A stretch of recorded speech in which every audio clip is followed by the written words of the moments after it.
are being recorded, so please, if the clothes are off, keep the camera off.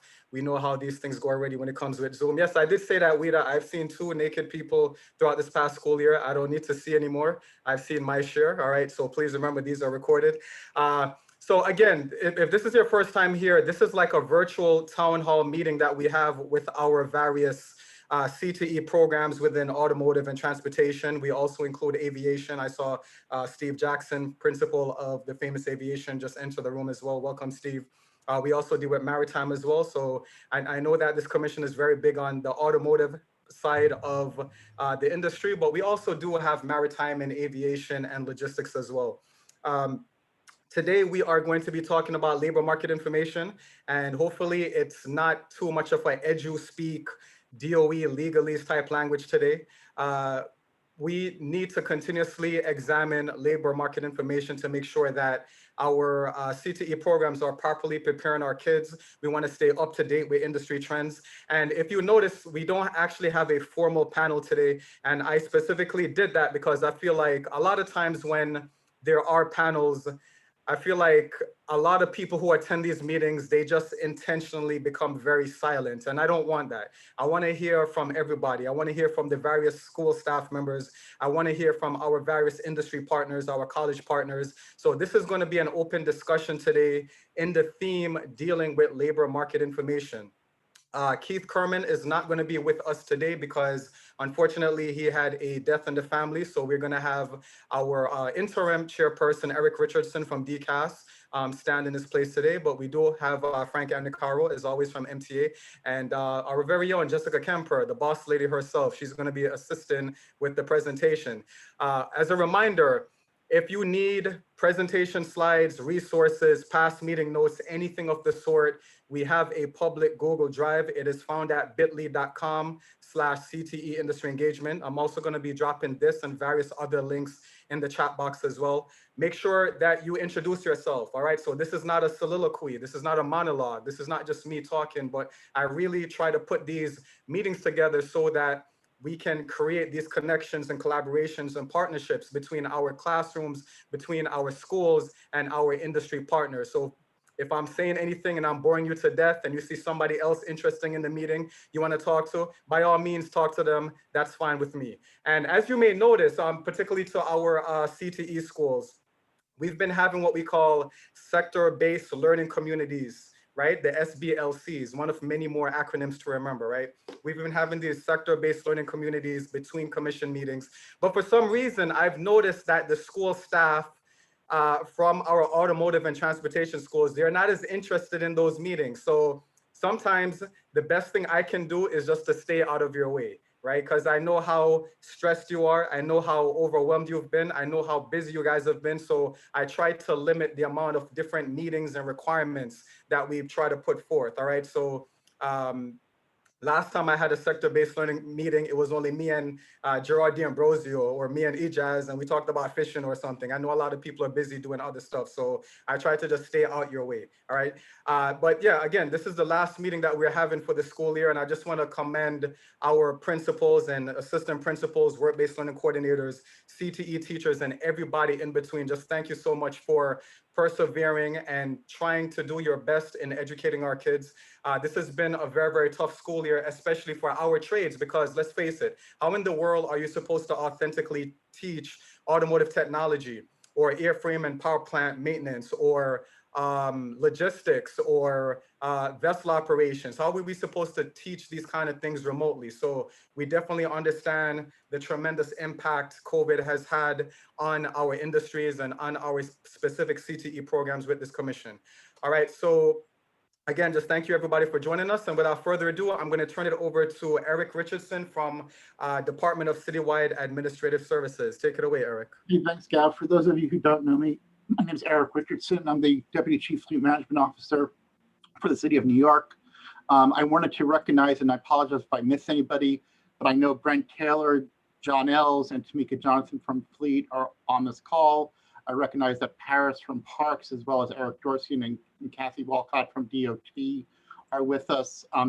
Parks and DOT are great partners in the work that we're doing with the Automotive and Transportation Group, as well as with our students. We constantly lean on them for help when it comes to summer internship and fall internship placements, as well as being able to go into the schools and do training and teaching. This is a great program, and I want to encourage everyone. I know Jessica and Gav will probably get into more of this later, but whatever we can do to support our students.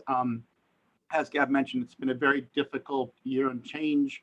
There's been a lot of difficulties for the students in being able to get the training and the education and the hands-on experience that they need in order to succeed in the world. So I want to encourage all of you to, where you can, help us out with these students because they really are our future generation when it comes to being able to service our vehicles, keep our vehicles on the road, operate our vehicles, and provide the essential services that need to be provided. Thanks.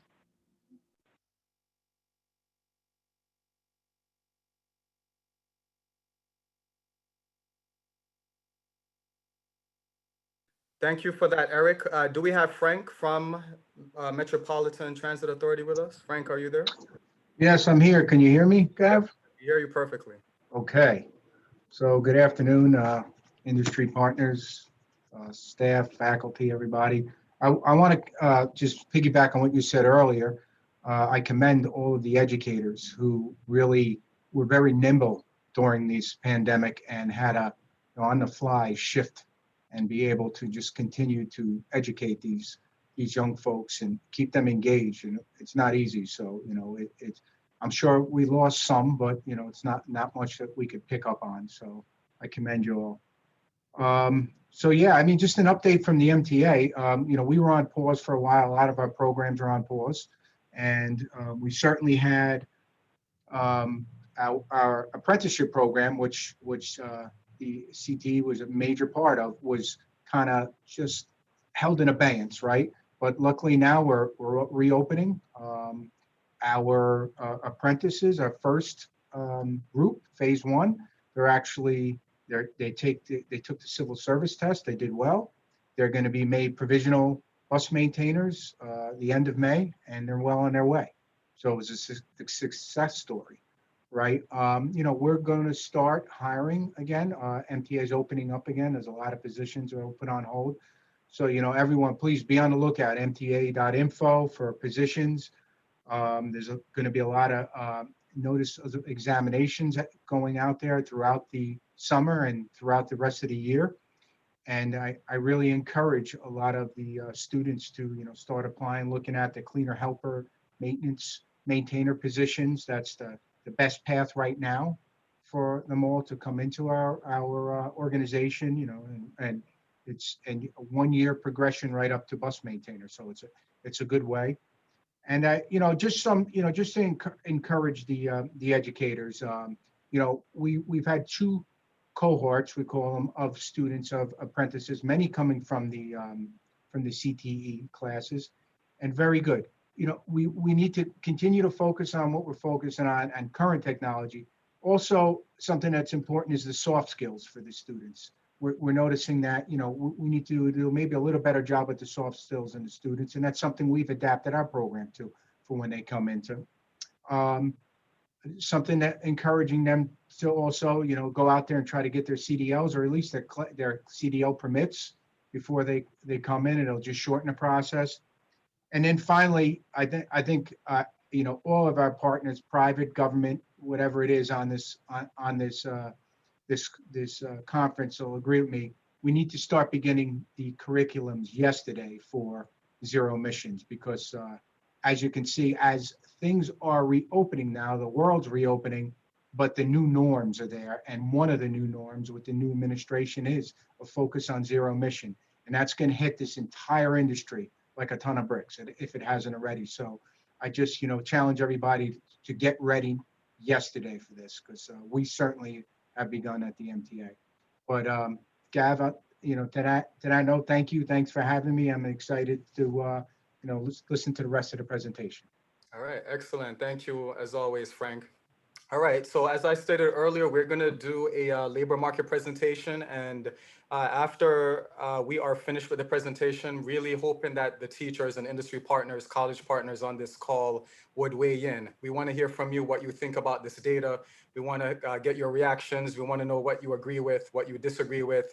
We want to know if there are any other relevant information that we are missing. We want you to guide us and let us know what are the resources out there in order for us to continue to thrive within the transportation industries. All right, so I'm going to turn it over to Director of Industry Engagement, Jessica Kemper, who's going to lead out in the presentation. Thanks, Jessica. All right, awesome. Thanks, Gav, Eric, and Frank. Like Gav said, my name is Jessica Kemper, and really excited to share out on this tool that we have today.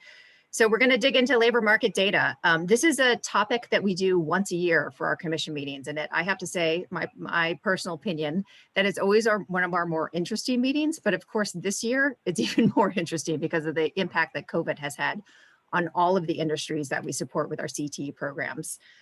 So, you know, like Gav said, our main deal here is that we really want to make sure that our CTE programs are aligned with labor market demand, with high demand careers, where the industry is going, what hiring demand looks like. And so today we're going to walk through this tool with you. Gav, if you could actually post the tool in the chat box again for everyone to see. Gav is gonna point out some particular labor data points on the tool to walk through, and then we wanna open it up for discussion today. I just wanna flag that for our school members, this is a tool that we want you to use moving forward. Today, we're just previewing it, and we're gonna have future opportunities where we're gonna dig into the details of it. So consider today just kind of like your kickoff preview of the tool. So, the purpose of the tool. So this tool was created to help schools think about how to align their programs with labor market demand. It's also used, we hope schools use it to help inform their their students about what post-secondary pathways are and sort of help them with their next steps. We also hope that this tool serves as a complement to the Career One Stop website, which is a U.S. Department of Labor website that our school staff members probably know because NYCD refers to it a lot. And then ultimately, we hope that it also helps our schools answer this question that appears on the screen here. So this is a question that schools need to respond to in various approval processes that they go through. And we have specifically selected labor market data that we think will be helpful in answering those questions. So want to pause for a moment to give some background information to our industry and post-secondary partners. First of all, we think that these conversations matter to you because I think we all can agree, we want our CT graduates to be your future talent. We want you to think about these young people as being your go-to resource whenever you have a hiring need. And so it's really important that our CTE programs align with your industry trends and what matters to you the most. We also know that this tool doesn't answer all the questions. So we hope today that your expertise and on-the-ground experience helps us deepen our understanding and interpretation of the data. I also want to flag 3 terms. Like Gav said, we don't want to get mixed up in all the edu talk, but we need to say a few things. One, we're going to be using the acronym NYCD, which stands for the New York State Education Department. So the New York City Department of Education, falls underneath the umbrella of NYCD. CTE programs have to go through a program approval process, which basically is a process where they have to kind of align to a lot of the policy requirements that NYCD has. It's a long process. And part of that process is them going through a self-study review, which involves them talking to industry partners, post-secondary partners, students, staff members, various stakeholders in their school to reflect on their program.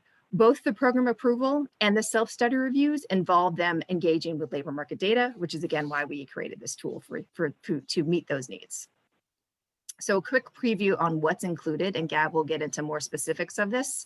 If you can see on the tool, there are 5 pages. The first page includes charts around current and long-term employment trends.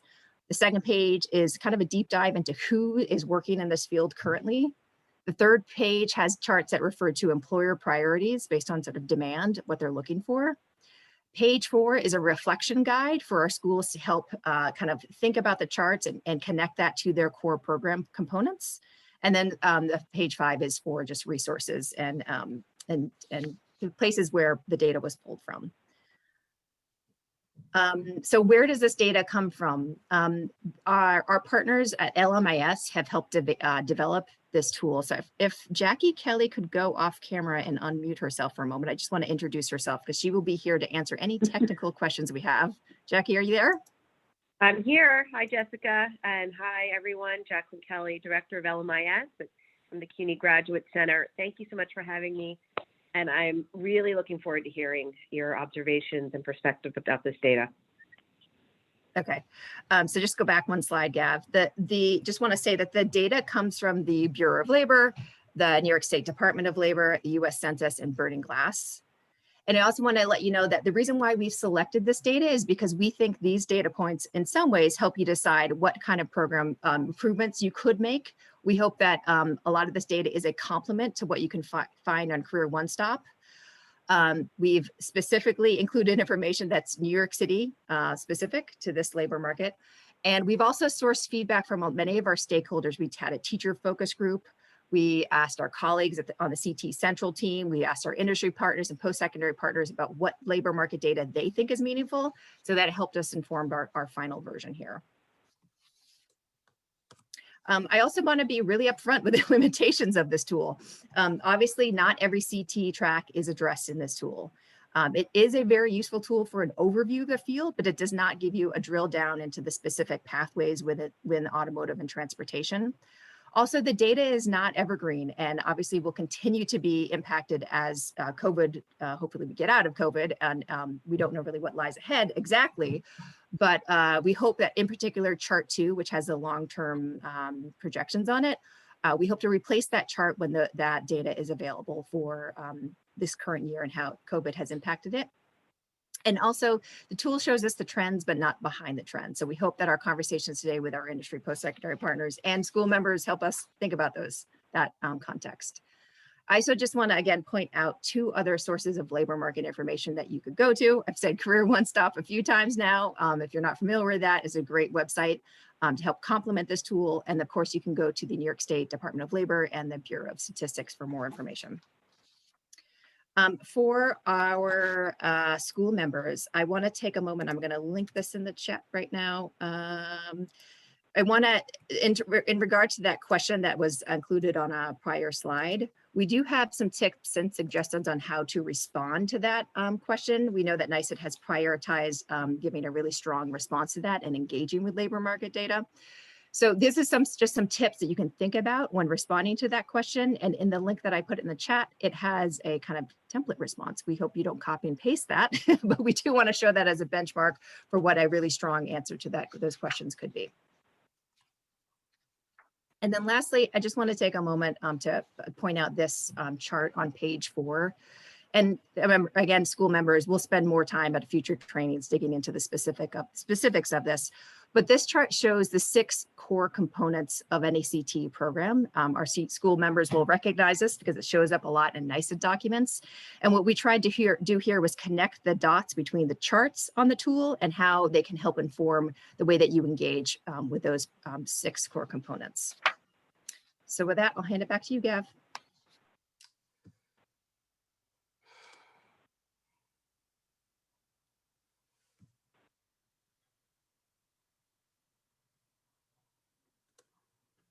Great, thank you, Jessica.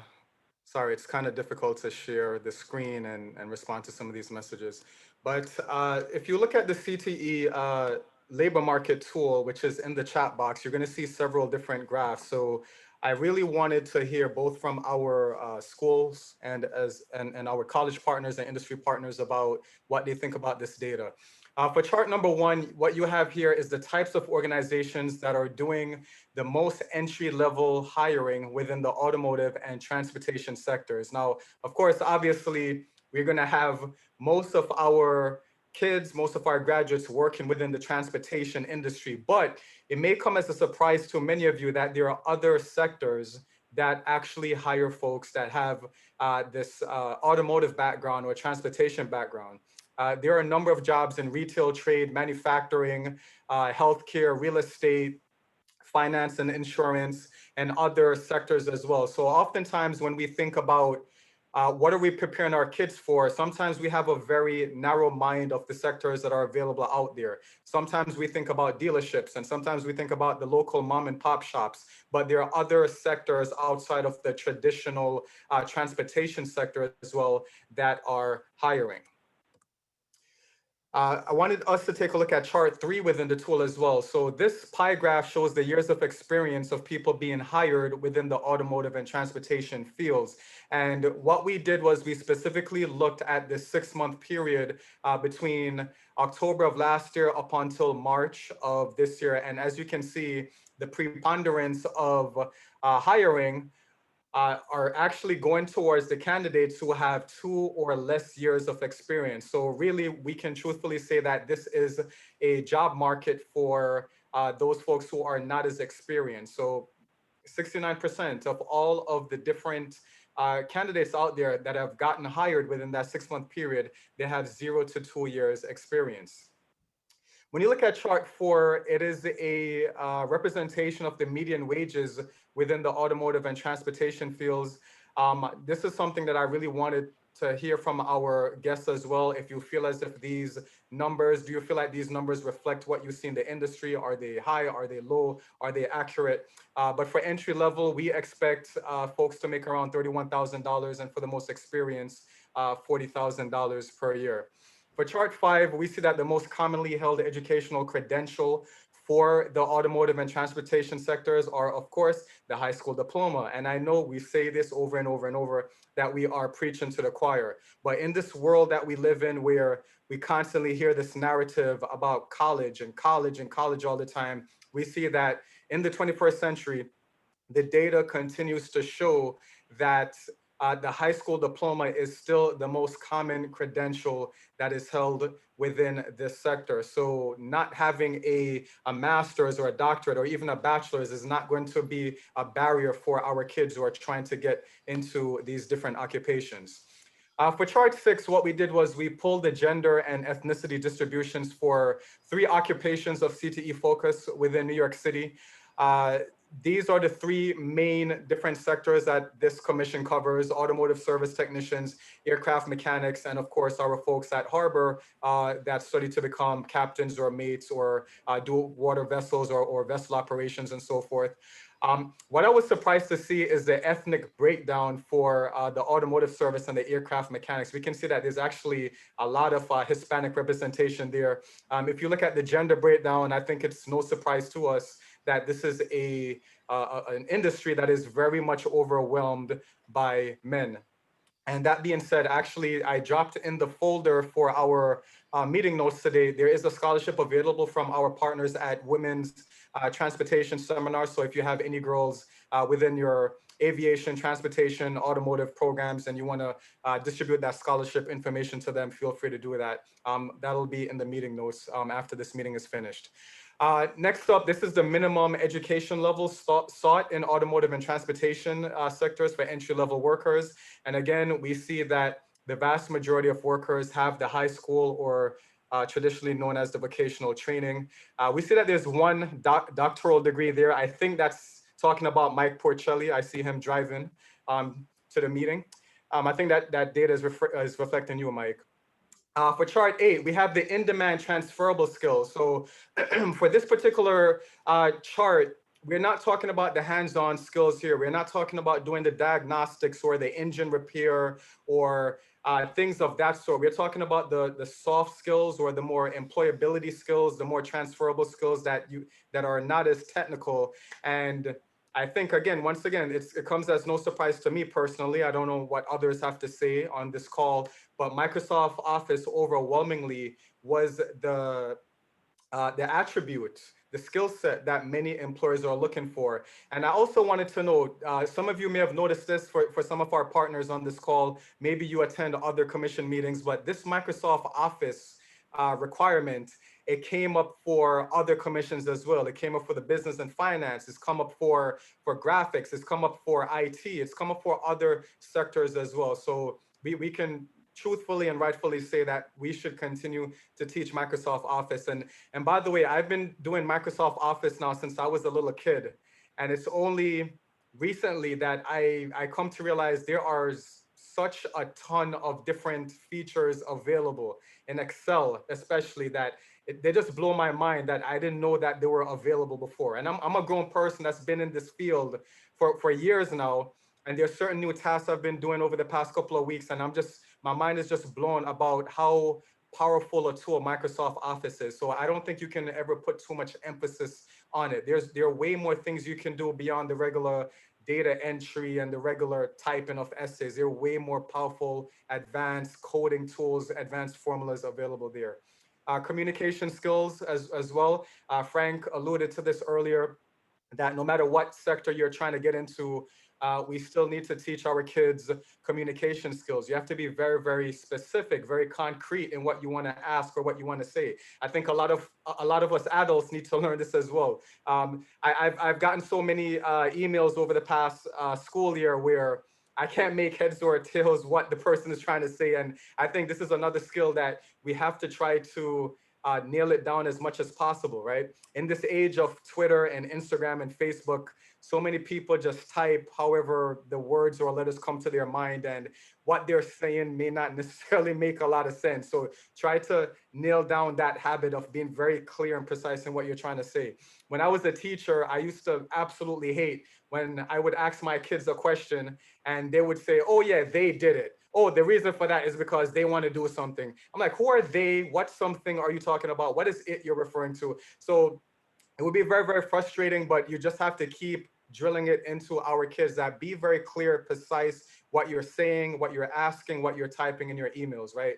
And of course, we continue to see these various other soft skills come up as well. Teamwork and collaboration, being detail-oriented, being organized. And these are things, again, I think both kids and adults alike need to hone in on in order to be successful in their careers. For chart number 9, we see that these are the certifications in greatest demand for entry-level workers within the automotive and transportation fields.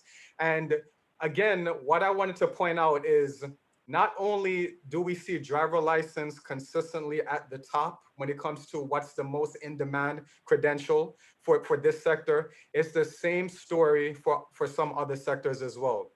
When you look into the construction sector, the building trade sector, we have a lot of industry partners that flat out say we have the jobs, but unless the candidate has that driver license, we can't hire them, right? So the plumbers, they need the driver license. The electricians, they need the driver license. And the same thing, if you plan to work in a dealership, a local shop, the expectation is there. You have to be able to test drive the car, right?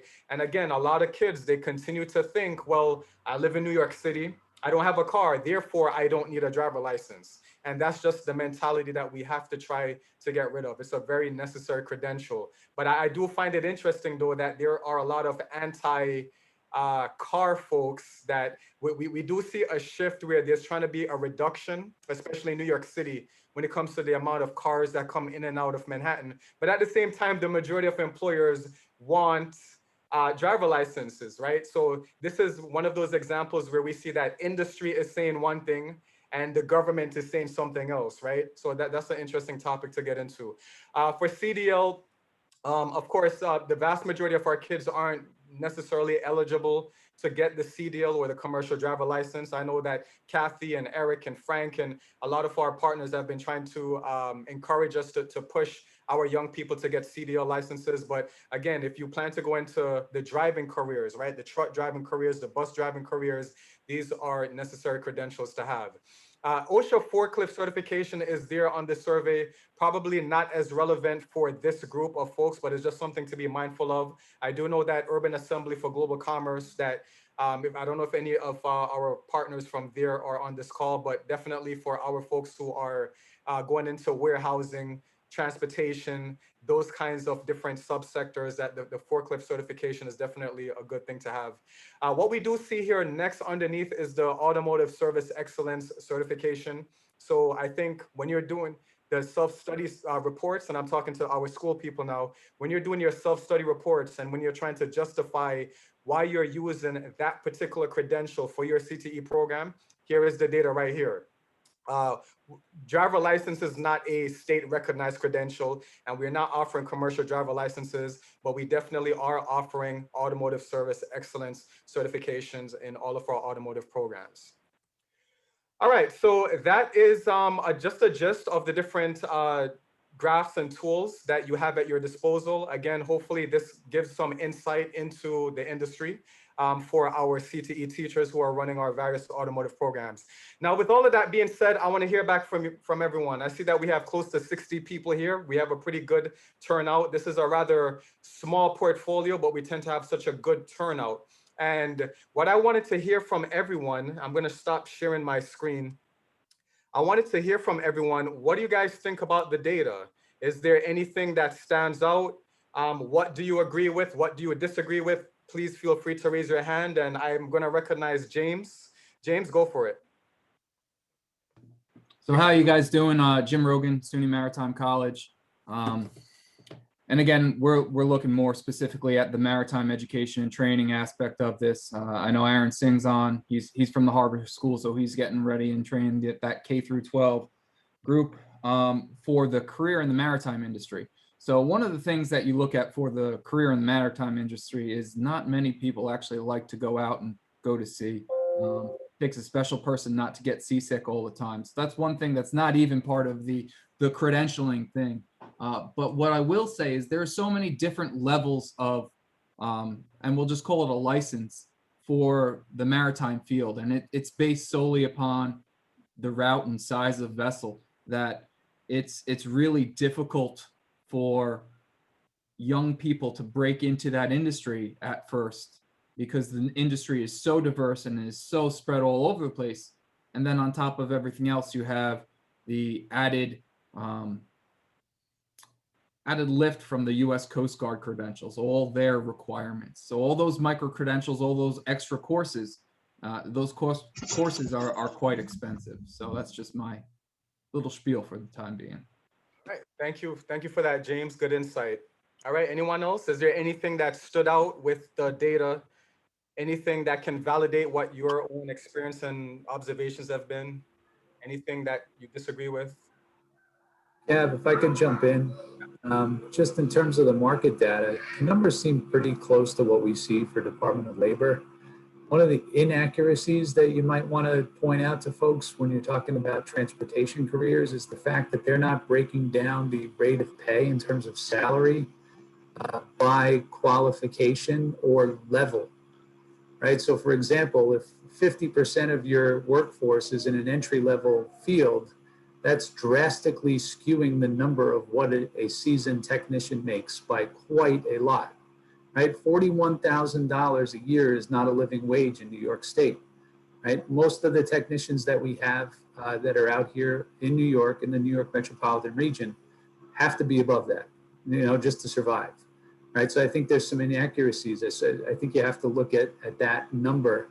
And really the only way to get to that is to survey the dealers and ultimately the municipalities to get an actual framework. But I would have to say that number is significantly higher than $41,000 a year.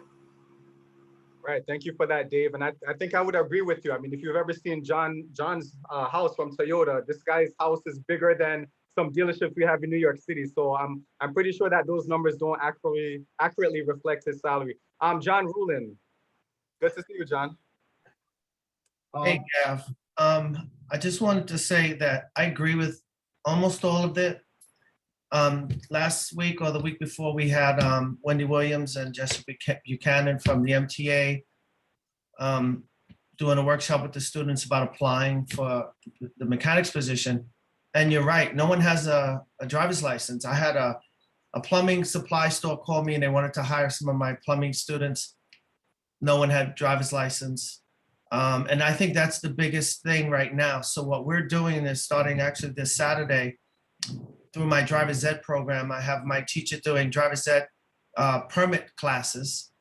And then and we're gonna do the 5-hour courses every other Saturday. We're gonna do a permit class and stuff. And then hopefully we can start doing some driving lessons. But this is for every trade across the board. In the transportation and almost every industry. I spoke with someone from Spectrum and they said they'll hire a kid as long as they have a clean driver's license. They don't care if they have any IT experience or not. They'll train them and everything. They just cannot get anyone with a clean driver's license in New York City, regardless of their age. And that is a big problem. But I do think a lot of the skills you mentioned should be non-negotiables. So when you apply for a job, if you're in automotive, your skills shouldn't say ability to work with others. That's a non-negotiable. It should be all the skills you're learning in your particular trade that's going to get you a job, and it's, but the driver's license is big. But I just want to give a shout out to Wendy Williams and them for helping us and working with our kids, and for John Leora from Toyota. My kids have gotten internships with him, and he's been working with my students, and it just goes to show that this commission is working because everybody's really working together. And I just want to say, most of you who work with us, schools that I know of, we've created real partnerships. This is not just the industry saying here we're a part of this commission, but they really get into the schools. They really speak with everyone. And I really thank you, and I value the partnerships that we've gained from having these commission meetings. So thank you. Thank you for that, John. And that's a good reminder to all the other school staff here. We don't just have these meetings just out of formalities, right? So the intention is that you create these actual partnerships that can benefit your school. All right, anyone else has any input? Yes, John. I just want to echo what Dave and John said too. I mean, driver's licenses are big. That's a non-starter. If you're going to work in this industry, you need a driver's license, obviously. So you don't have to beat that dead horse. It's got to be a clean license too. And what Dave was saying, I looked at the chart for the salary. Yeah, that thing was way off. So entry level, it was probably close. The entry level now is $15, $17, $18 an hour. As well as working at Toyota, I work with Bronx Community College. I teach a class at night. So I already got some of my students entry-level jobs with Toyota, and they're between $15, $18 an hour. So, I think we're skewed there. The middle, by far, we're skewed. Our middle guys are in the $50,000, $60,000 range, and you're talking about 3-4 years experience. And then the upper level range, 5 years plus, we have guys, easily clocking 6-figure salaries there. And listen, they're not getting it for free. They're working hard, but it's available. So the opportunity's there. The money's there, as long as the students have the commitment, to keep progressing with their education, whether it's training that we offer, whether it's online training, the opportunity's there. And as far as the soft skills, those like you mentioned, Microsoft Office. I mean, every computerized scan tool we have runs on Microsoft Office or some kind of Windows program. So in order to save files, go back and look at files, look at data, you have to be computer savvy. And again, that's almost like a non-starter. You have to understand how computers work in order to download files, update firmware, reflash a computer. That's all skills that they need to know in this business. I absolutely agree, John. All right, Aleda. Hey, Gav. Oh, can I interrupt for just one moment? I think the points that Dave has brought up are really interesting, but I'd love if Jackie could explain as easily as possible that chart, so folks can walk away with a better understanding. Jackie, can you explain that a bit? Sure. Can we pull that up for a second, and I'll just explain a little bit about the salary medians for entry level, mid, and experienced. Sure. 1 second. Okay. So I think maybe what's going on is you all have these, these examples you've given of salaries that are quite a bit higher. But I think what we're looking at is all of the occupations that fall into these areas. And what they include is, I think, and Gab, there was one other chart you had. It was the one that showed the most common education credential. Yeah. Okay. So what we have is a whole bunch of occupations, and all of these people we've put into this one large category. And the vast majority of them have a high school diploma or below. So even when you've got these exceptions that you're training people for, and that do earn pretty lucrative careers that are absolutely above, I think it's 45 and some change to be a living wage in New York City for a single person, it still isn't enough to move the medians. Yeah, can we pop down? Sorry to have you acting as my mover there of the charts. The median wage one. There it is. Okay.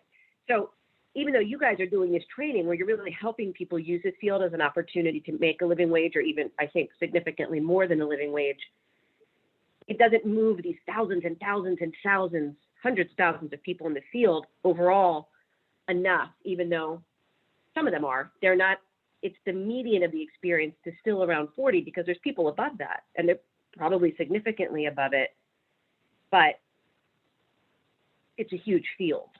Does that make sense? Or, you know, can I clarify that? If there are any questions about that?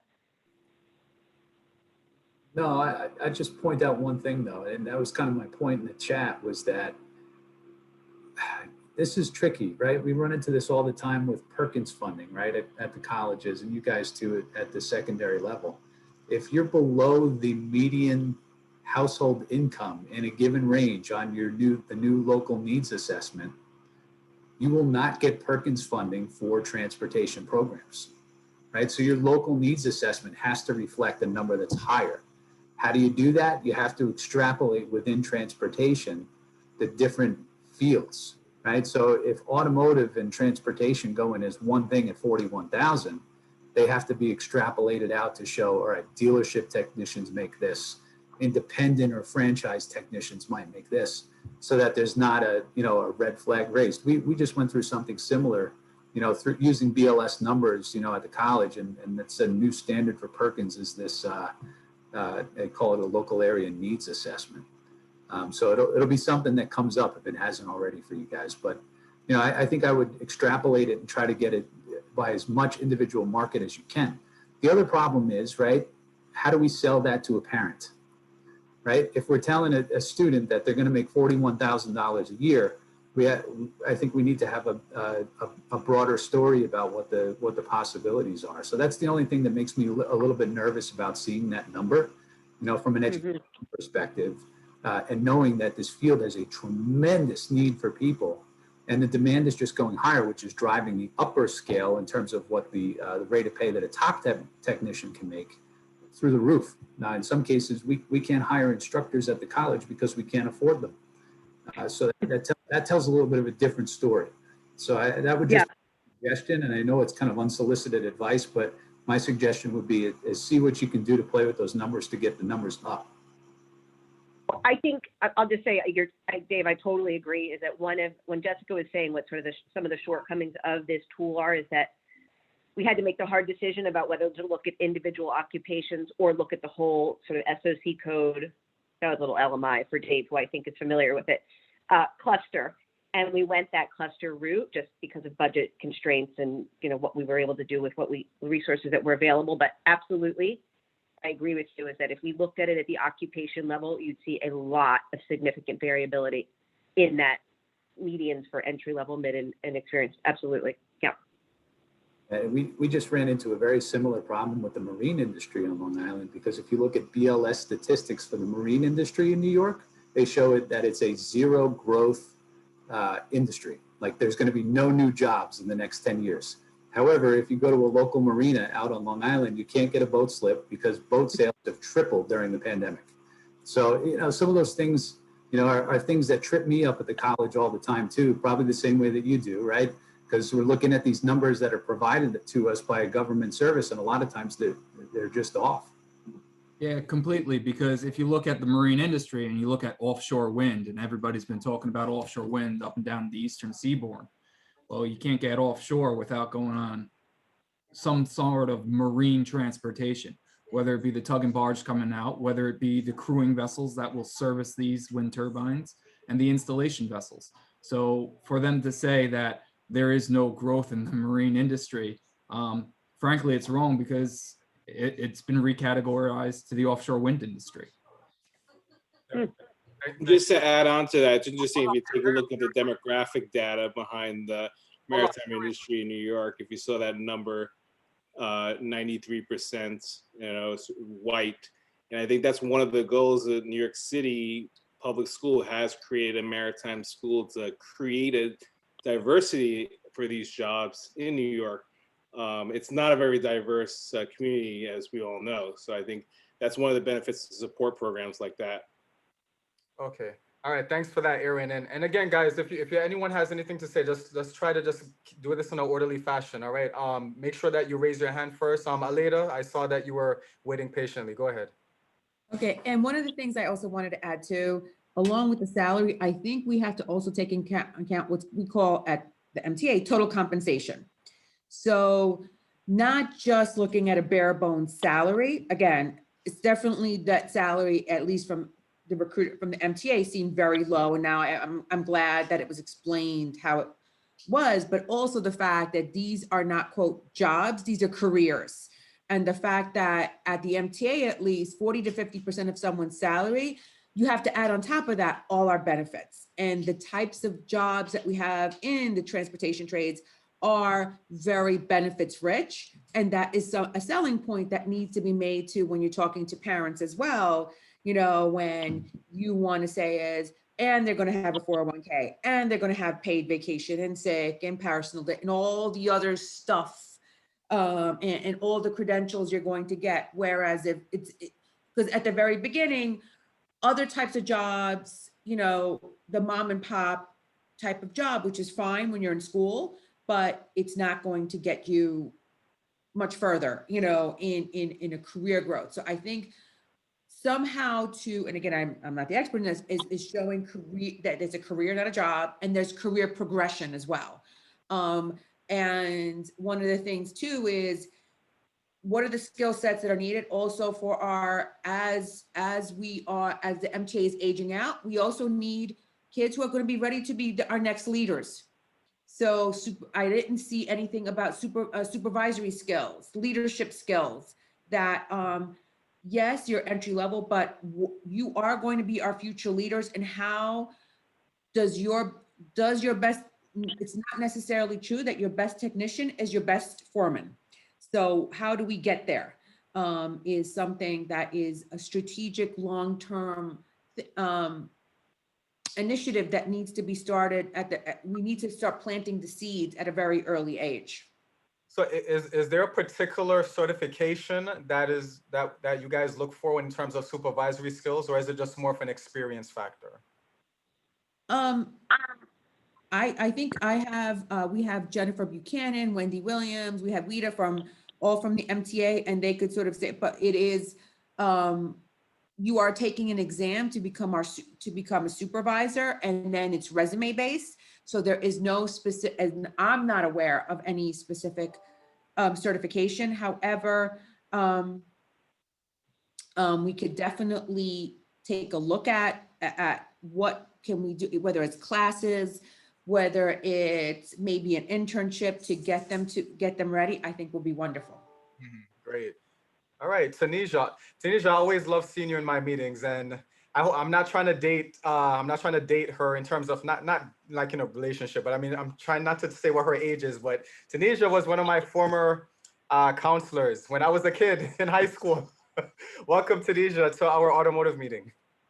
Hi, thank you. I always enjoy coming to these, whatever event there is, I need to make those connections for my students. And it's okay. I just actually had a birthday. I turned 45. I'm okay with saying that because I haven't hit, I haven't hit the spot yet where I'm embarrassed yet. And I hope I never get there.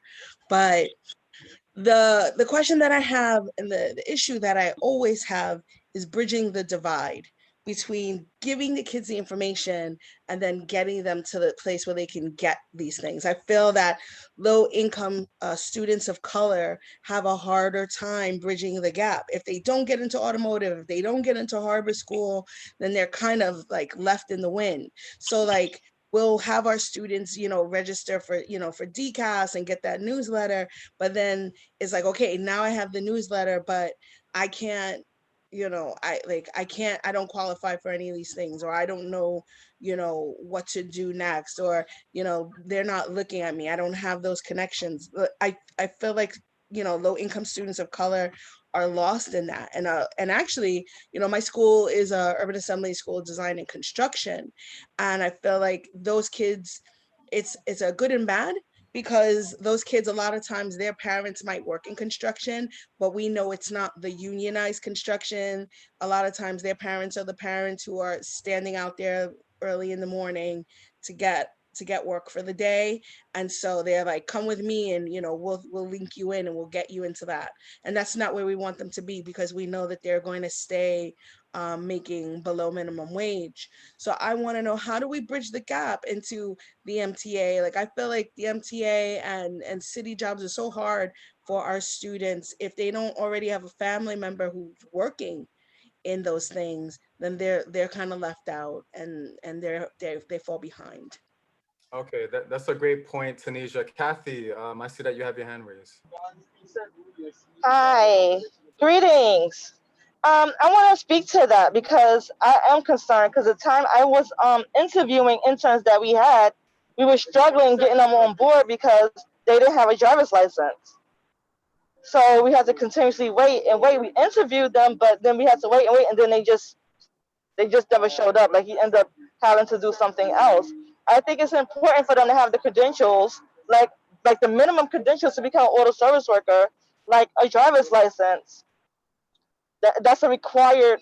That's one of the minimum requirements besides your high school diploma from the CTE school, so you can be an auto service worker. And as soon as we're able to, hire auto service workers, Eric Richardson, that's a dig at you and your team. As soon as we're able to hire more auto service workers, we welcome students to build them up to become an auto mechanic. Okay, great. Thank you, Kathy. I don't want to. I have an answer for you, Tanisha, but I just want to give a platform. I see Eddie from Bronx College is here, and I know NYADI is here. I know Suffolk Community College is here. Excuse me. So, Tanisha, what I would say is, if you have kids who want to get into the automotive field, and we also have Lincoln Tech as well, we have our college partners here within this commission. So I don't know if any of our college partners want to offer any advice to Tanisha and her school in terms of how can her kids break forth into the automotive industry, if anybody wants to address what her concerns are. Yeah, go for it, Dave. So one thing I would say with the driver's license piece, I don't know about for the MTA, but for us, we're still able to get a copy of a student's driver's license abstract. So even if they have not yet, applied to get their driver's license, they still have a driving record in New York State. So that's one starting point that you're going to need for most colleges. I don't know about municipalities that you guys are through the MTA, you'd have to answer that specifically. But there are a tremendous amount of opportunities in the automotive industry right now. I mean, my phone rings literally as a program leader every single day with individual dealerships, independent repair facilities. So Suffolk is obviously a great one. We're out on Long Island, but in your area, there's also many schools within the CUNY system. And also the trade schools and technical schools. So there's a world of opportunities. It's difficult to start as an entry-level person, without post-secondary degree. I know there are a lot of people with just a high school degree at this point, but if you're gonna really accelerate your career, you're gonna want to try to start with one of the technical schools or colleges. Great. Yeah, that's a great point, Dave. So Tanisha, to be clear, we have various CTE programs that try to give various different kids a leg up in certain sectors. So where your particular school is concerned, your program may not focus on automotive, but what do you do with the kid now who says, hey, I want to be an automotive tech?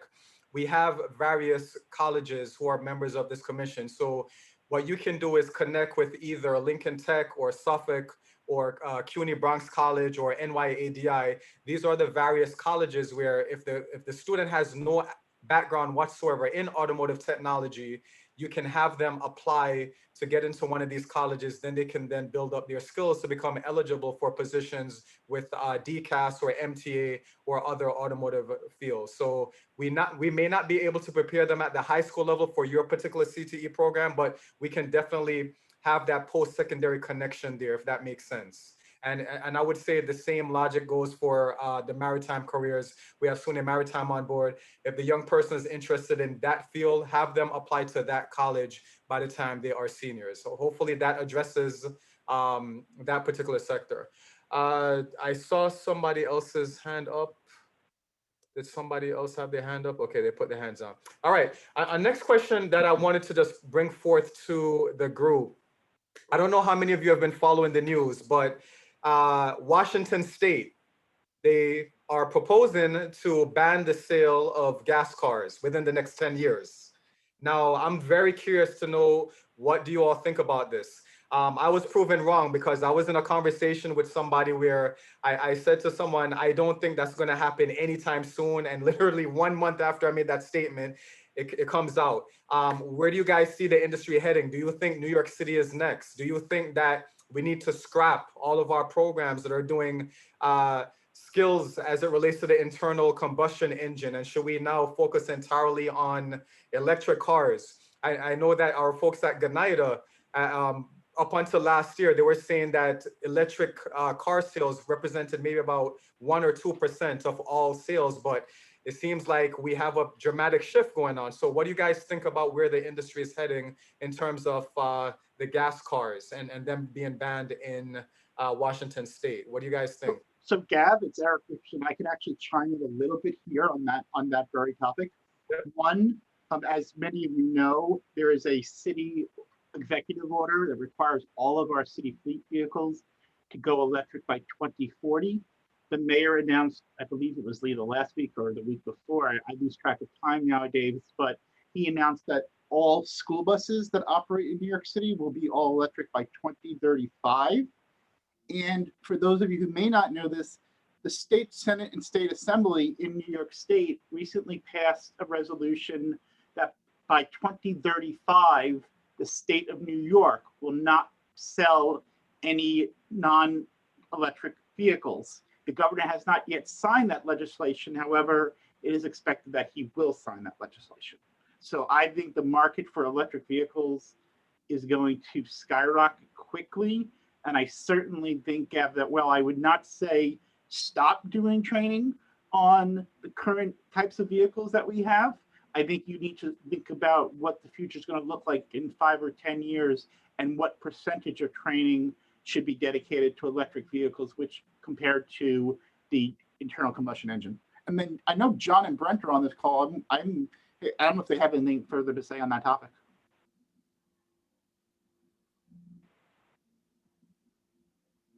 Yes, John?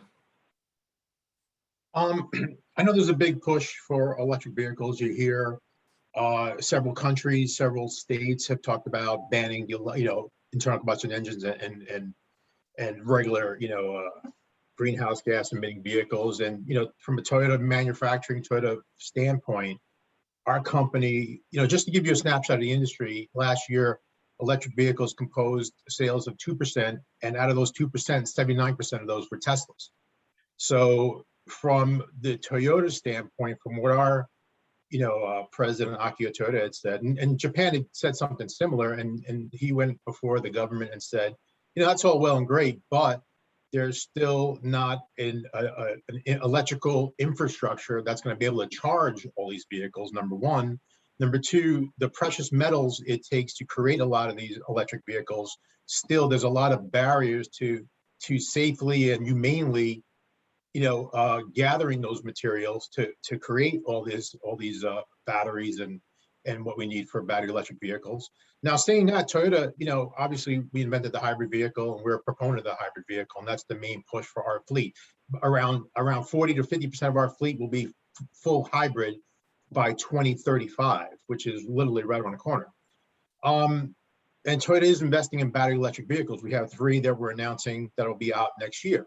Now saying that, everybody has been talking about the demise of the internal combustion engine. I still think that's a ways off, me personally. I mean, in my lifetime, I think I still will see it, and I'm only 53. So I know electric vehicles are coming, and that's great. I love the technology. Like I said, I'm teaching a hybrid class, and the kids are super enthused about hybrid. They love the technology, and I love the technology. I think it's fantastic. I just think we need to be careful of saying, hey, all our eggs in one basket, and we'll switch everything to electric when there's still literally hundreds of millions of internal combustion engine vehicles out there that are not going anywhere for the foreseeable future. So while I'm all in favor of teaching electric vehicles and hybrid technology, which I think we really need to get a grasp on, and we need more trained and certified technicians out there, I still think we have to go down both avenues until we get to that tipping point. Yeah. And it's probably not good news for me, John, because my next car was supposed to be a V8. And now I feel like the whole government is against me at this point. We still make them now. We still make them. Everybody makes V8s. You know, as much as everybody despises the big V8s. If you look at, you know, Chrysler's putting out Hemis. Everybody's putting out massive monster 700 horsepower vehicles, and people buy them. That's the thing. Toyota's a very market-driven company, and we produce what the market wants. And right now, the market wants pickup trucks and SUVs, and you know, and even GM's selling $120,000, you know, Suburban. So they wouldn't be selling $120,000 Suburban if there wasn't demand for it. Right. And That's the difference. yeah, and you made a great point a couple of minutes ago that the infrastructure isn't there, because in California, you have about 20% of the electrical car purchasers, they went back to gasoline because they were complaining it took too long to charge up the cars and not enough charging ports and stuff like that. And just one more point, Gav. So in California, we make a vehicle, it's called Maritime, and it's run on hydrogen gas. Okay, hydrogen is a natural occurring element in the universe, and it's easily made, you know, created out of water, created out of different. It's a byproduct of refining petroleum. So hydrogen is readily available. We've taken care of the safety issues. So in California, we lease the Maritime vehicle to customers, and we give them $15,000 of fuel credit for the life of the lease. So for their 3-year lease, they get $15,000 worth of free hydrogen fuel. And it's still hard to get rid of those vehicles because customers like, you know, regular internal combustion gas engines. Yeah, definitely. Jessica Cracchiolo, are you still with us? Because I had a question for you. I'm here. Yeah. Hi. So I wanted to know from you, Jessica, do you see any changes? Because I know you're in recruiting and workforce development. Do you see any sort of changes in terms of employment and employers wanted more electrical technology background, or is it still the regular gas, you know, the internal combustion background? I mean, do you see a higher need of employers who want that electrical troubleshooting background? Is that a thing happening in Workforce One? I will share in our experience, we do a lot of recruitment work for the trucking industry and the busing industry. We have a couple of auto shops. I haven't had one ask for skill sets in that technology right now. I will say that I still am getting calls daily. I need a diesel tech. I need a diesel tech. I need a diesel tech. I know that having those skills is always a plus because we all know it's going to shift that way, whether it shifts halfway, it shifts all the way, the skills will be needed. But right now, my demand is for gasoline and diesel fuel fleets. Mm-hmm. Great. Yes, Ken. Thank you, Gav. I'm listening to the conversation. If you look at just the internal combustion component, as we tend to bring more electric into the industry, the systems that surround the power plant are much larger than the power plant itself.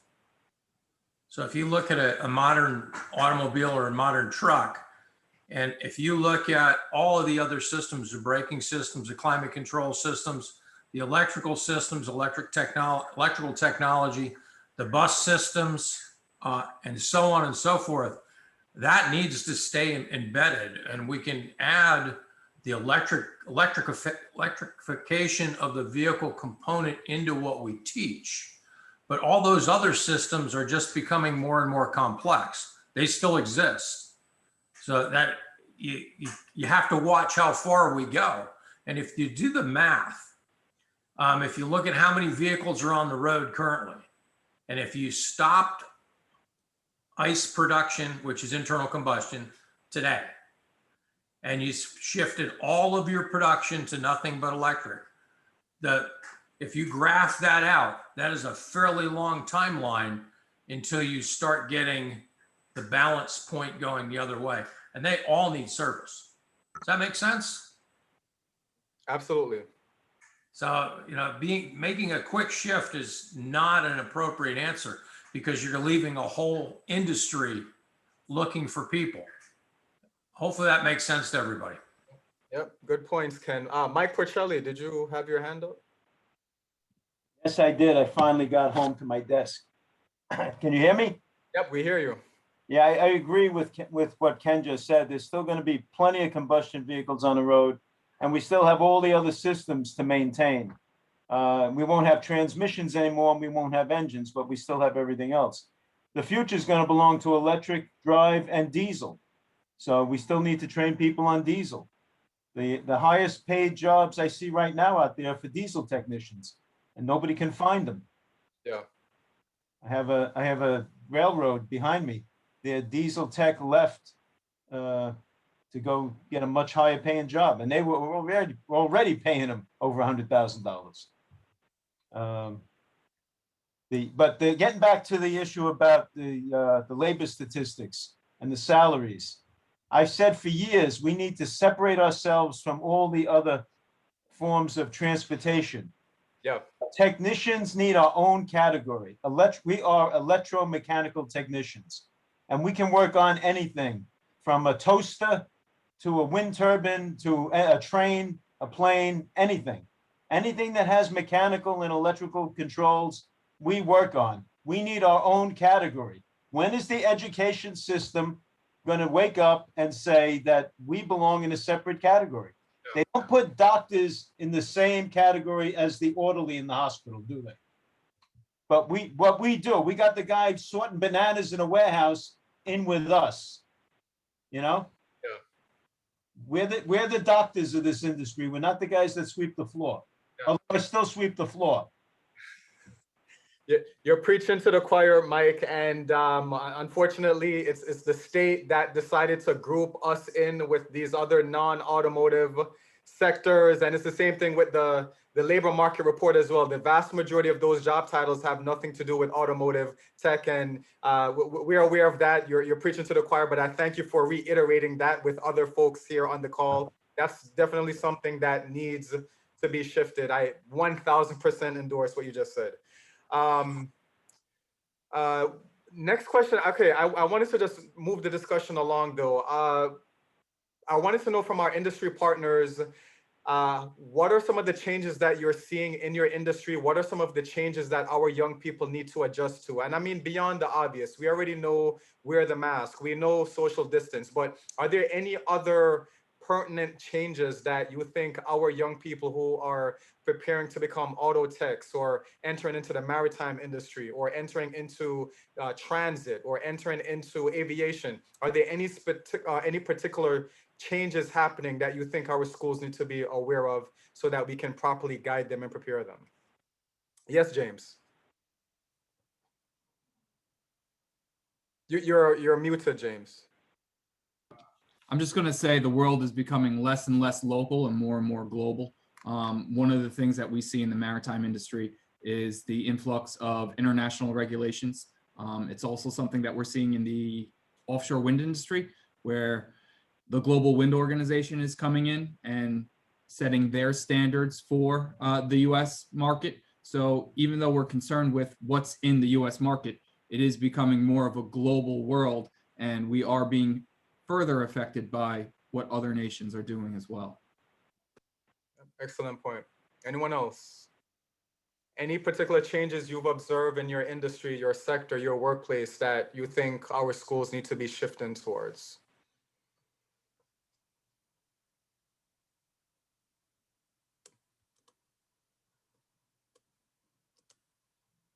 Okay, no one? All right, great.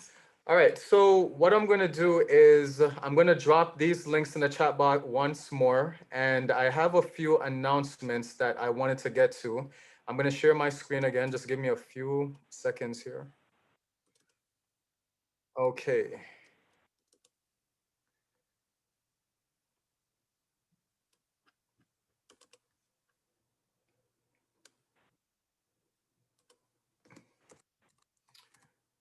All right, a few things that I wanted to point out. Now, it's very interesting that in this discussion, we're talking about the inability to find diesel techs and various other types of specialists in industry.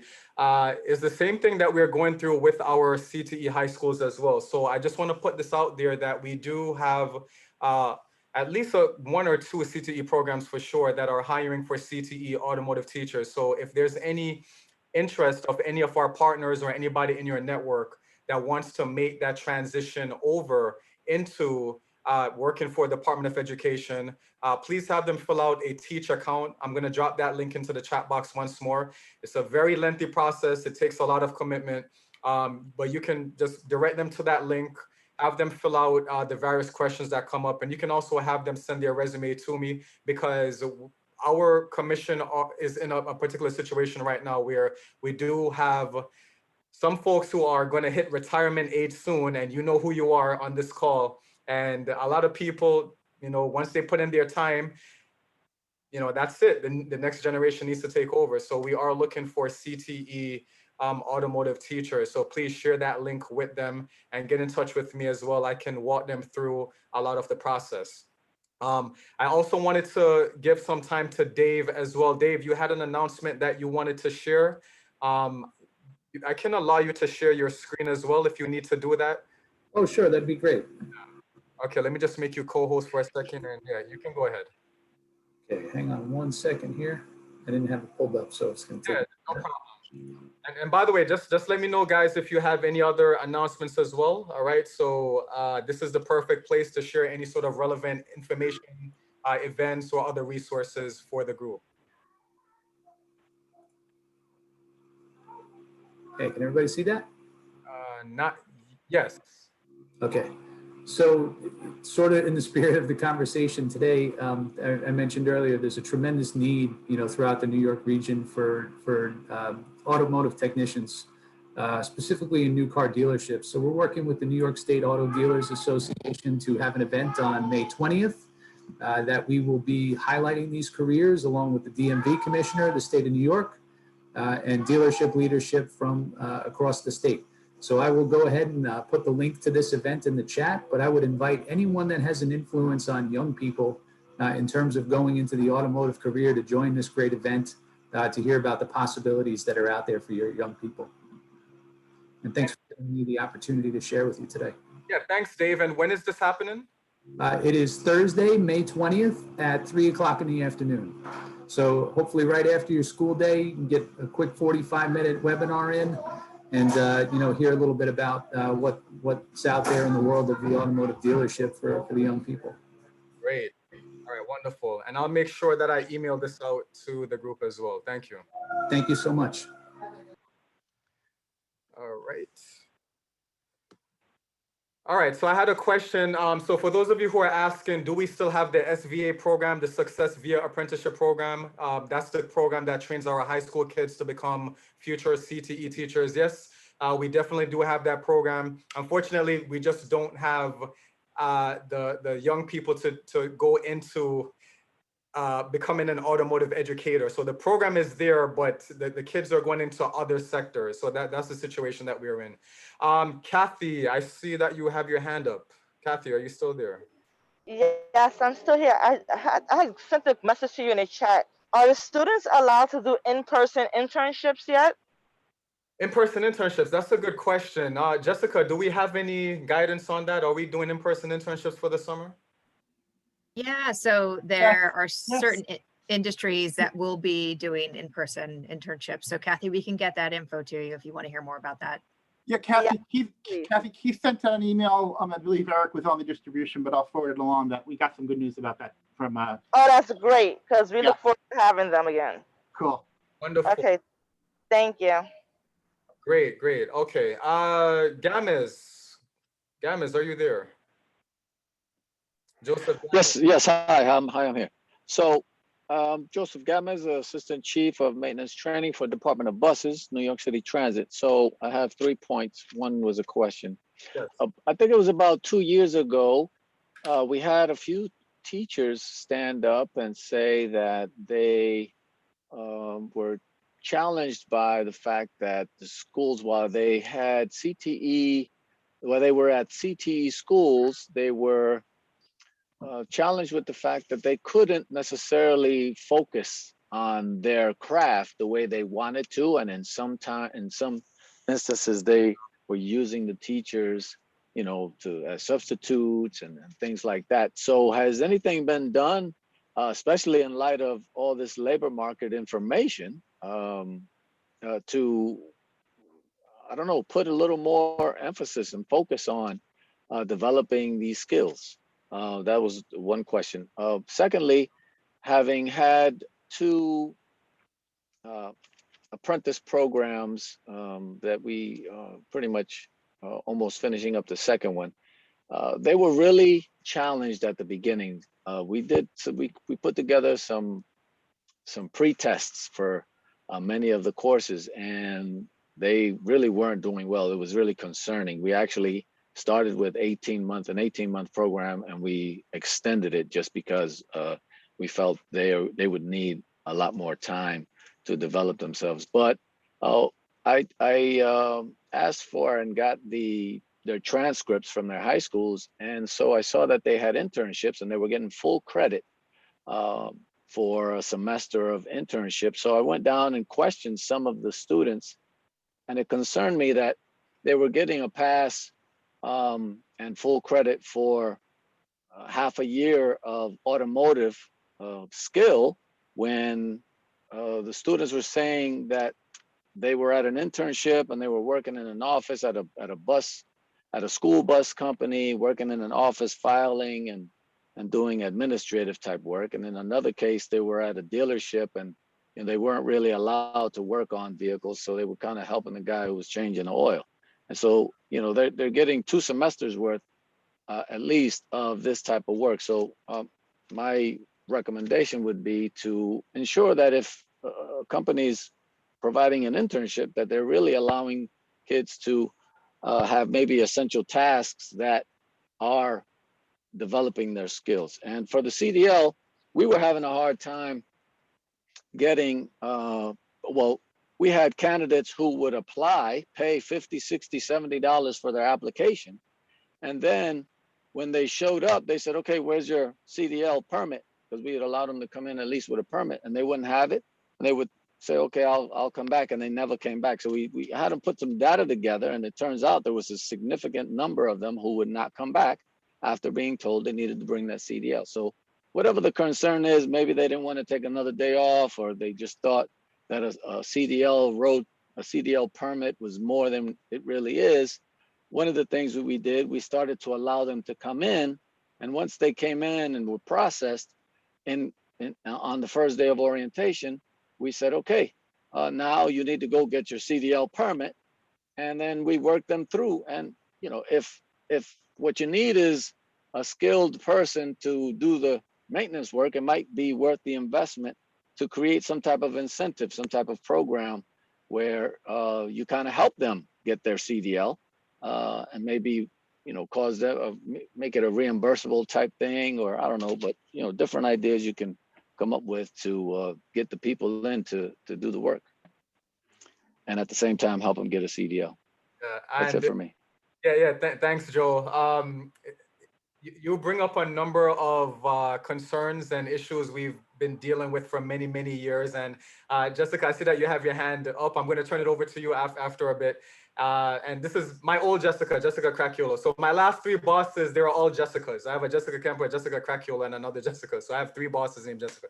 All right. So the problem is, Joe, is that a lot of internship sites throughout New York City, throughout USA in general, they find it they're very hesitant to have kids who are under 18 do any sort of complicated hands-on work, especially with customer cars or with dangerous equipment and that kind of stuff. A lot of employers don't want to get sued.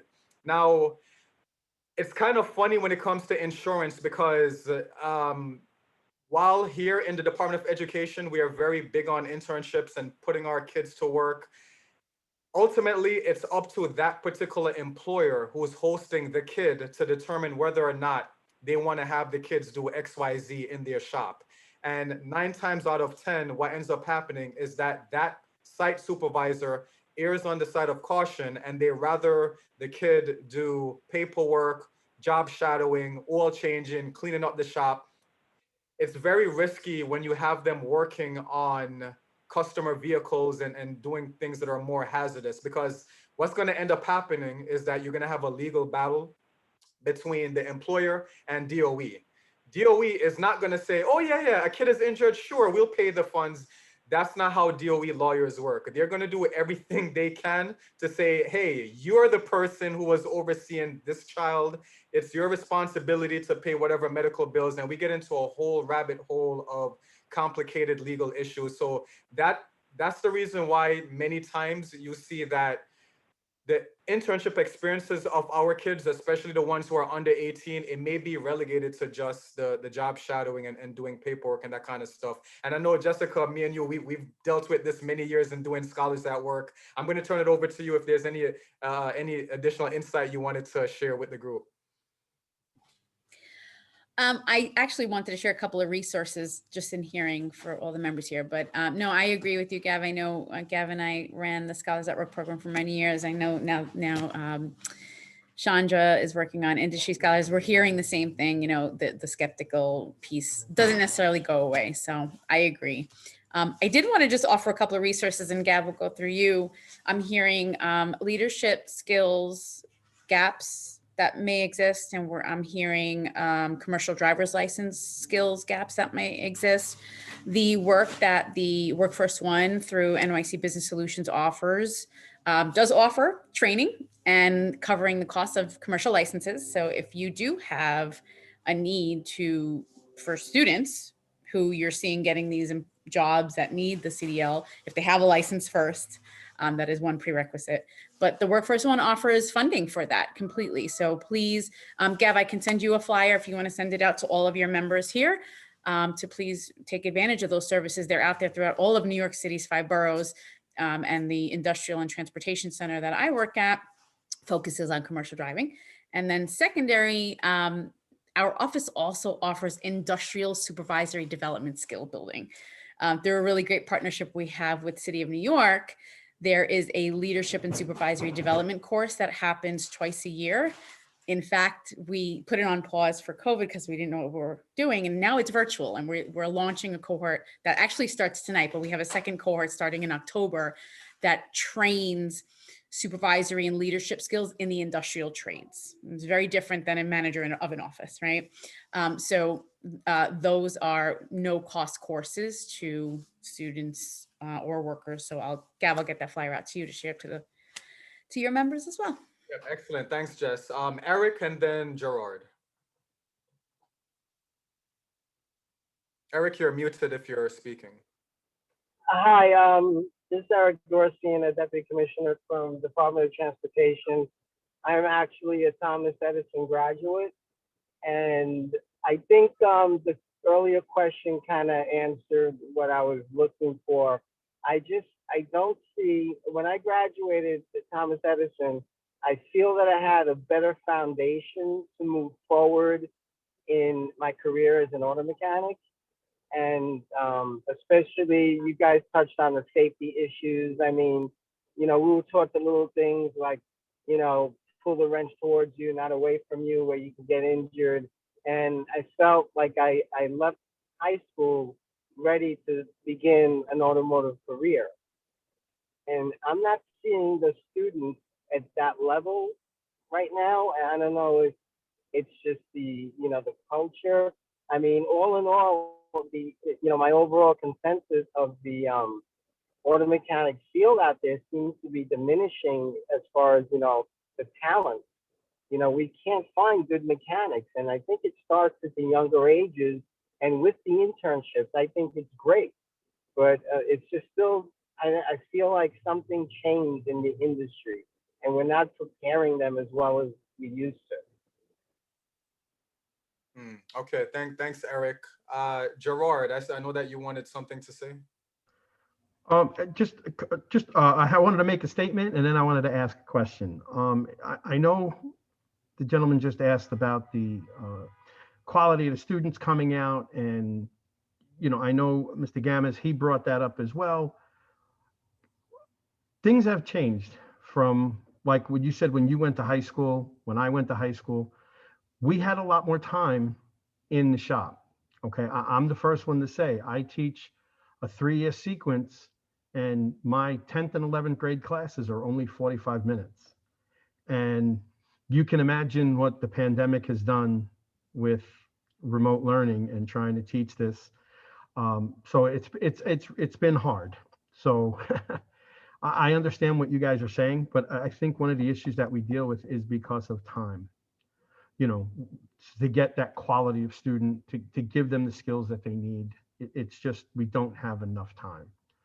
The question that I wanted to ask everybody, I don't know how many people are aware, Tottenville High School, we built back in 2011, the first solar powered car in the city of New York by a high school. So I am all in about switching gears to a more an electric hybrid program.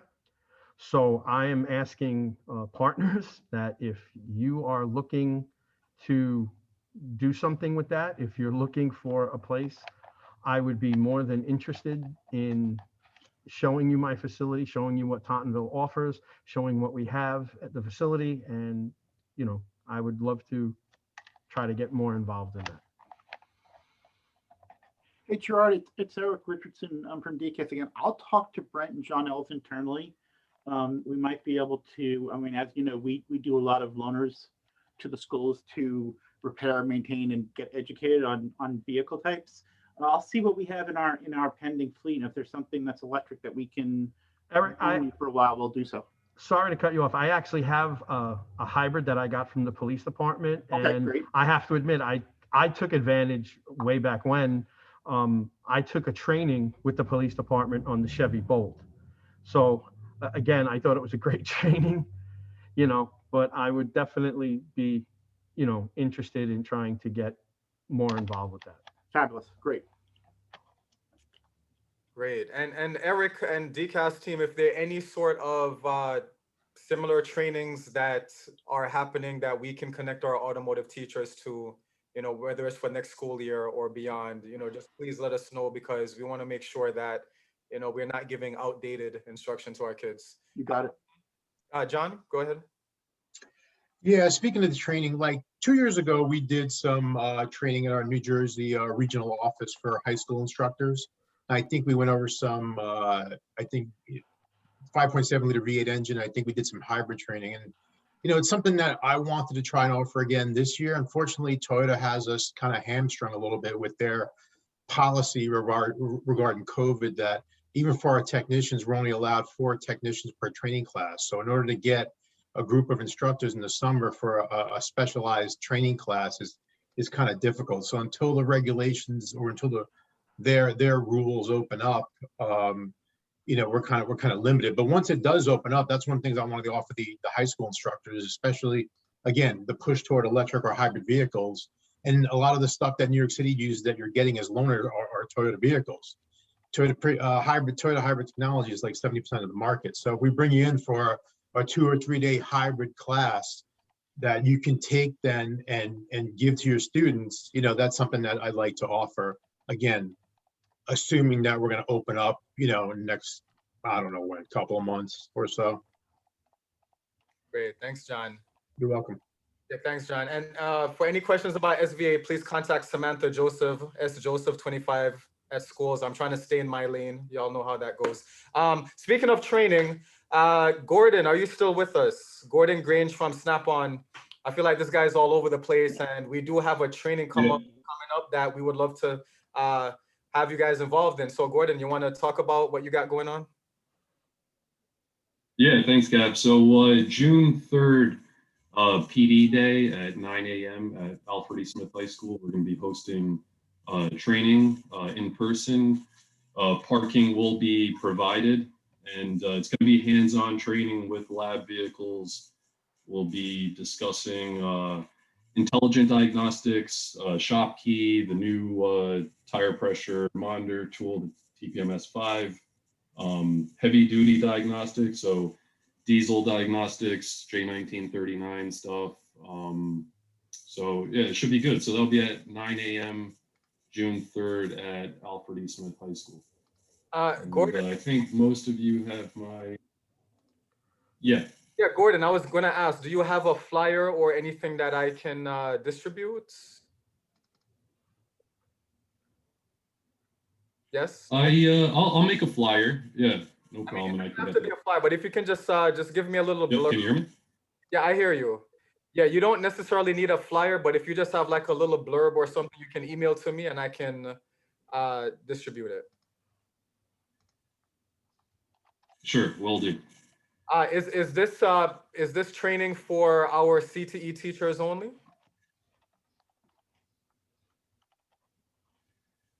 I believe that's the way, yeah, it's set up for PD day. So for the CTE training. If anybody else is interested, I'm gonna leave my email and phone number in the chat. Great. All right, sounds good.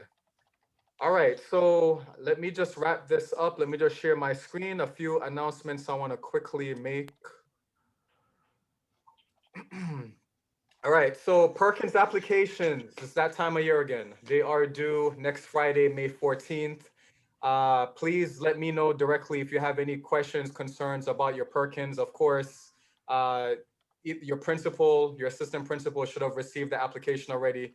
Reach out to me if there are any sort of issues. I have a YouTube how-to video up as well. Any sort of questions, I'll get back to you within a few minutes, guaranteed.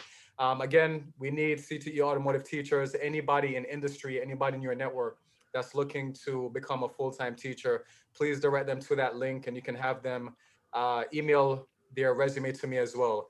Next up, there's a women's transportation seminar scholarship that was shared with me, and I'm going to drop that into the chat box as well. So if you have any of your young ladies within your automotive, aviation, maritime transportation programs, please have them apply to this. We heard from Dave already. We heard from Gordon.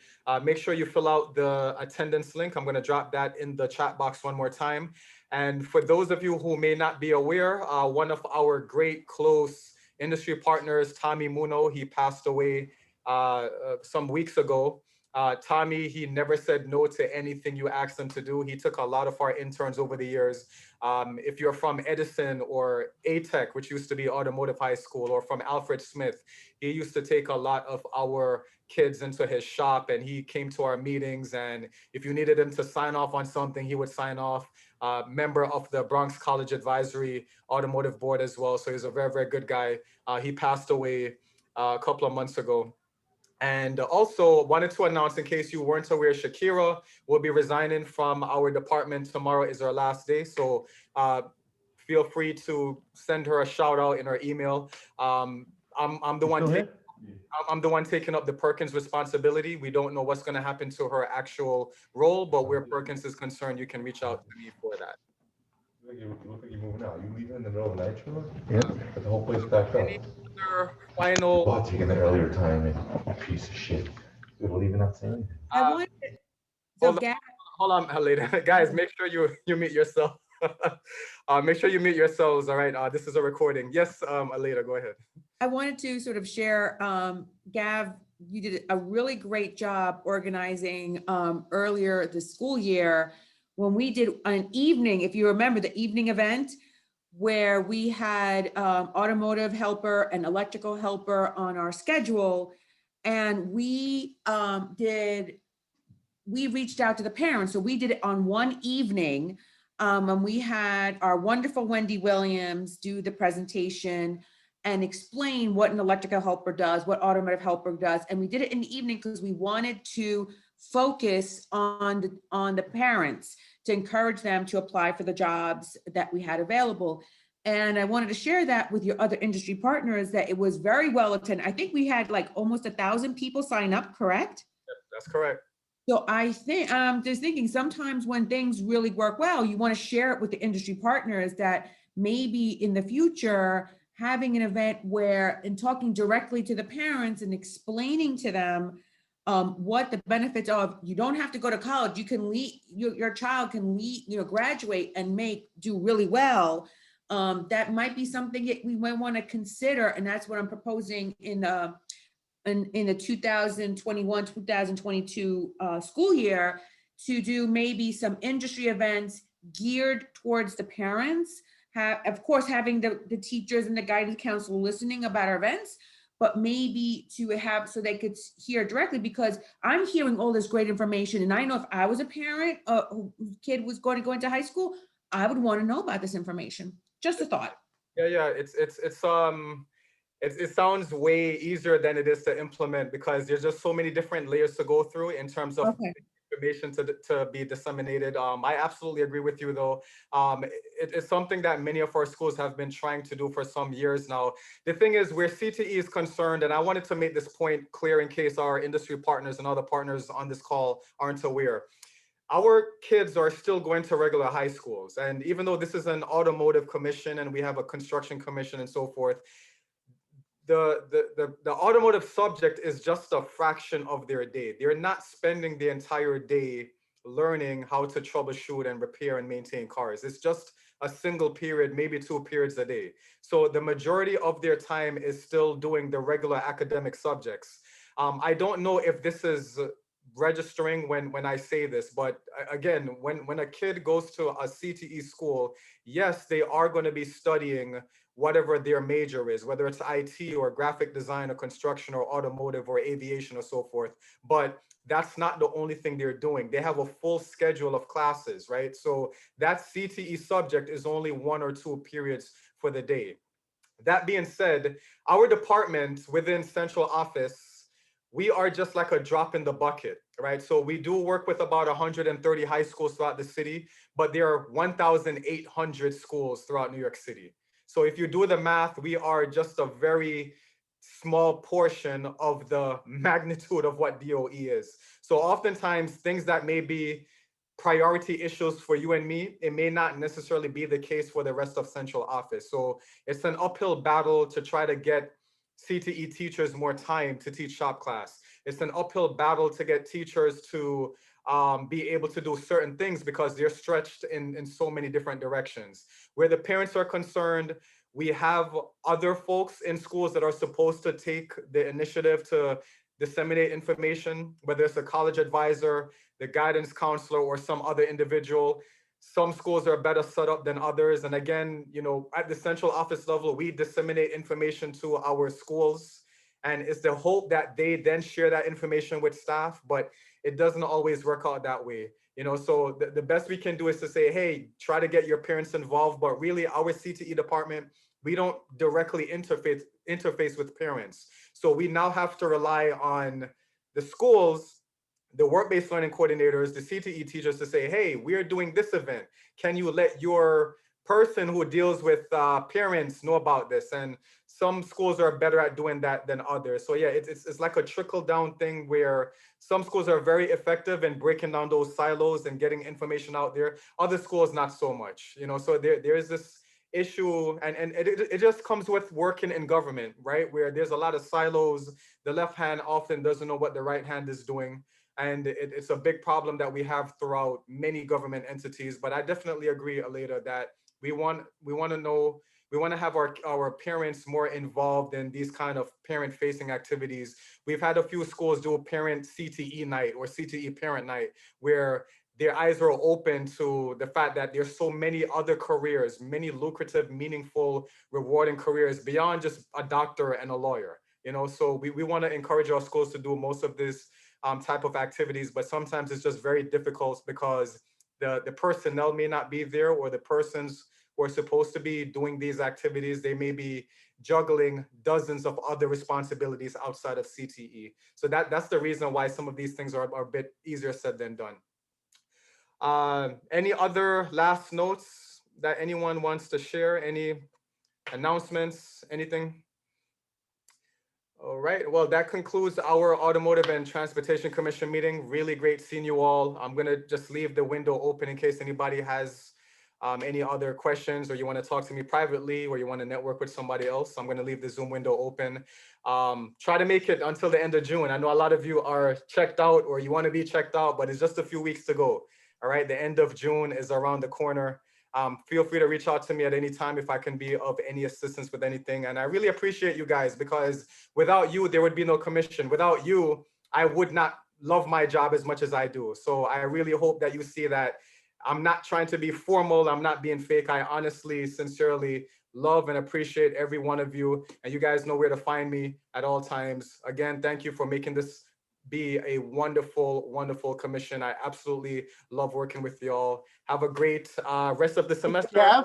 Gav, before everybody goes, we should actually thank you for all the work that you're doing and that the team is doing, Jessica and Harini and everybody else. I mean, you guys do a fabulous job representing the industry and representing our students and our schools. And, you know, you guys should deserve as much praise and appreciation as we get from you. Thank you for that, Eric. I really, really appreciate it. All right, everyone. So I'm going to end the recording and